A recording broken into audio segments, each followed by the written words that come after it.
Je m'appelle Benoît Mercuzot, je suis maire adjoint à la ville d'Amiens, en charge des finances et de l'innovation. Et par ailleurs, je préside la CEMOP Amiens Énergie qui développe le réseau de chaleur.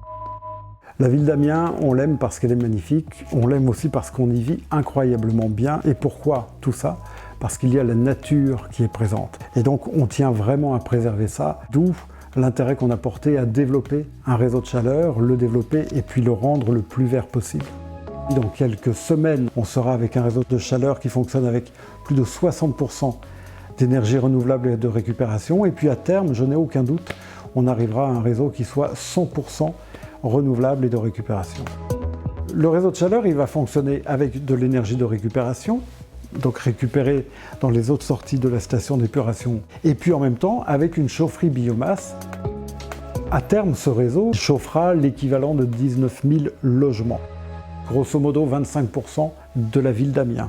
Le résidentiel consomme 1/6 de l'énergie totale du territoire. On sait que pour cet objectif de 2050, d'être un territoire qui produit autant d'énergie qu'il en consomme, il faut en même temps réduire nos consommations de 60%.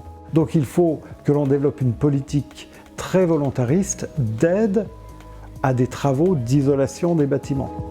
On aura un réseau qui sera particulièrement innovant en ce sens où il aura une multiplicité de sources d'énergie. Des énergies de récupération ou encore cette chaufferie biomasse ou encore du biogaz. L'autre intérêt, c'est qu'il va permettre aux Amiénois de payer moins cher leur facture d'énergie. Et pour le territoire lui-même, c'est du travail qui est donné à des entreprises qui, elles, sont locales. Et par ailleurs, il faudra bien, par la suite, faire tourner ce réseau de chaleur. Aujourd'hui, on mesure ça entre une quinzaine, une vingtaine d'emplois pérennes, durables, qui vont être créés sur le territoire. Franchement, moi j'ai le sentiment qu'on ne peut pas faire mieux. Alors parlons argent. Ce projet nécessite un investissement de globalement 60 millions d'euros pour simplifier. On a obtenu des subventions très importantes du Fonds Chaleur, à hauteur d'une vingtaine de millions d'euros.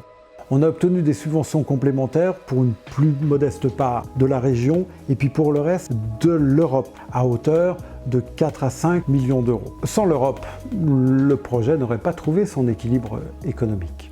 Mais quand même, à cette période où on est très attentif à la défense de l'environnement, l'Europe, au nom de la libre concurrence, nous est demandé de supprimer le rayon à l'intérieur duquel on souhaitait que soit prélevé le bois que l'on utilise pour nos chaufferies. Et très honnêtement, ça ne me paraît pas complètement cohérent du point de vue de la défense de l'environnement. Nous sommes tous amenés à réfléchir et c'est finalement enthousiasmant. Voilà, ça va nous donner des ailes. Et après tout, nous sommes tous connectés.